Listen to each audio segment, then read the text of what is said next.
Okay, so this is something I've been wanting to take a look at for quite a while, but the costs, though not entirely prohibitive, the market value of this GPU just, I couldn't make it make sense in my mind. This thing is, it's not really old enough to be a collector's item, but it's not new enough to be of particular use either. So the first thing I'm going to say with this at the very opening of this video, this is just my disclaimer on this particular GPU. Do not buy one of these, okay? Do not go out and buy this card. Unless you are a GPU collector like myself, this card is worthless to you. If you have the money to pick one of these up on the open market, unless you find one like I did, I found this on my local market for $100. These go routinely. I've seen them for less, but they regularly go for between $300 and $400. Typically, the cheapest I ever see a working one on eBay is like $200 to $250, something like that. And at that price, for anybody that isn't a GPU collector, go buy the cheapest 3070 you can get your hands on. Also, the thing is, if you buy one of these at those prices, every time one sells at one of those prices, it justifies to people who see those sold listings that it's worth that much, and it isn't. Maybe in another 10 years, if this is ultra rare, maybe, but these aren't that rare, which then also makes me wonder who's actually buying these things, because the only use I can see for this thing is what I'm doing now, showing it off.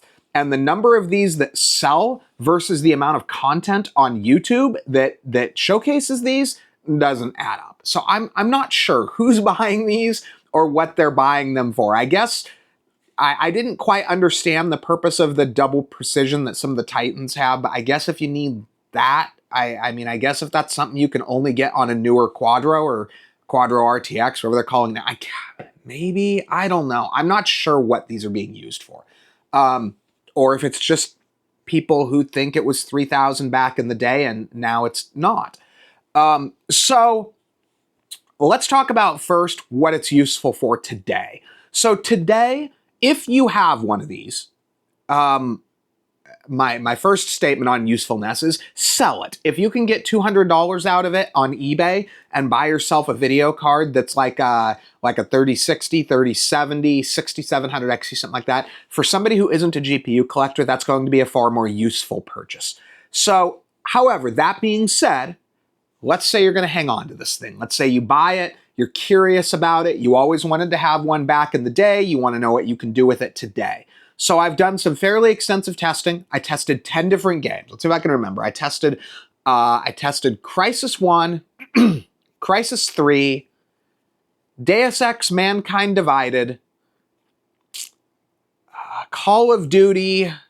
No, I didn't get any Call of Duties. Battlefield 1, Titanfall 2, Fortnite. What else did I test with this thing? Far Cry 5. I don't remember the rest of them, but a lot of games, a lot of those games did support SLI, and they ran fairly well. So it will be able to run some of that stuff. This is not going to be able to run any of your newer games.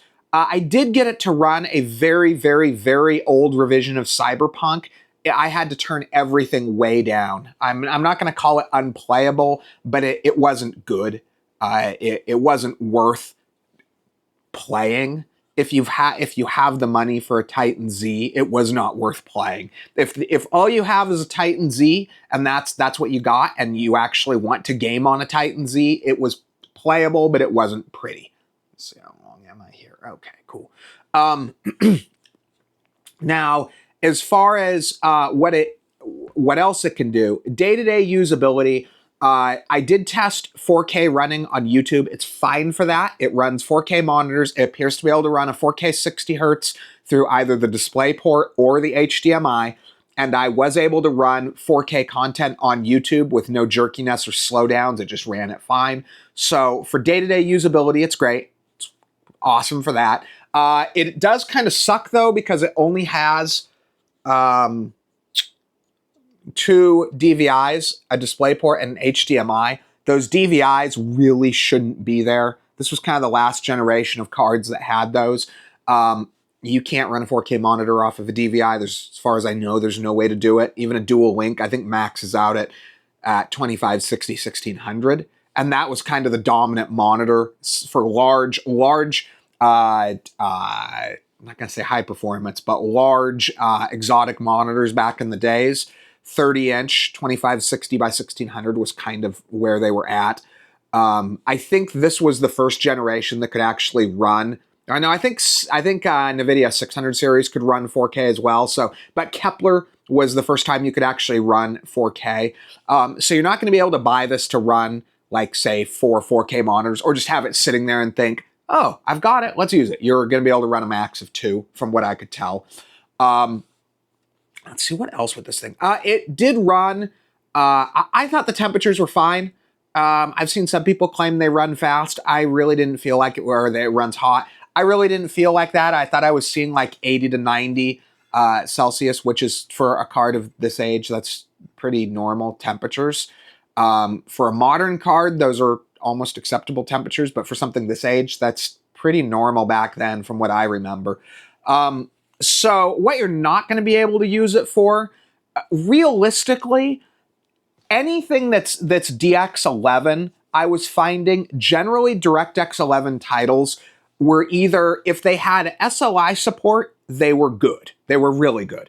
If they did not have SLI support, they weren't great, but they were very playable. I mean, I think everything I tested, well, I guess Fortnite kind of says it supports SLI, but not really. Everything I really tested was SLI. I was really shooting to test SLI games because that's really what this is for. If you can't run SLI, it's kind of pointless. This is the thing with this video card, is that this card is kind of a glimpse of a future that could have been, but never was. This is a card for a technology that just died, okay? A couple of years after, so this only runs games well for a couple of years after. It really doesn't run, like this card, when this card so when the 1080 came out, the GTX 1080 came out in 2016, 1080 non-Ti came out in 2016. At that time, so this card came out in 2014, at that time in 2016, this card was 4 years old. Now, this card is now, I believe, 11 years old, and the GTX 1080 is now almost double the age that this was when this came out compared to the 1080, and the 1080 is holding up far better because this technology, SLI, and video cards that didn't really, like, it supported DX12, but not really fully. So you had Kepler. This was the final last dying gasp of Kepler. This is the highest end Kepler card, if I remember right. You had that.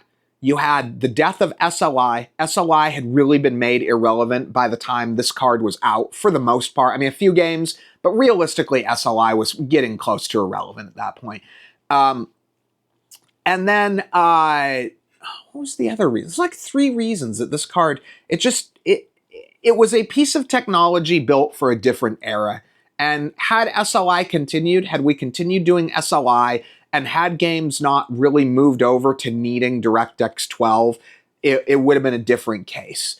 But it didn't, and so I feel really bad for people that paid $3,000 for this card and got, realistically 2 years, if that, of top-end performance.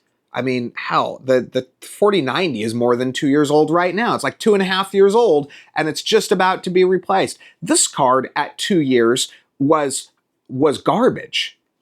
Close. I think realistically, AAA titles dropped SLI support kind of around like 2016, 2017. Maybe I think Far Cry 5 might have been the newest one that actually supported it that I used. So I've done a bunch of separate videos. I'm going to put them up separately so that this one video doesn't get overly long. Otherwise, it's going to be like a 30-minute video. But I'm going to put up the videos of the 10 games that I tested. I didn't do any comparisons. I'm not comparing this to anything. I'm just looking at what can it do, not what can it do compared to a 780? What can it do compared to a 1080? I'm not looking at it from that standpoint. I'm looking at it from the standpoint of what can it do today and what did it do back in the day. So again, going with my opening, don't go out and buy one of these unless you're trying to buy it for the purpose of collecting GPUs. It is an awesome item to have in the collection. This is something I've wanted for my collection for a while. I've got it now. I got it for a price that made sense. I don't think in 2025 that this card makes sense as a piece of your collection for over $100. I don't.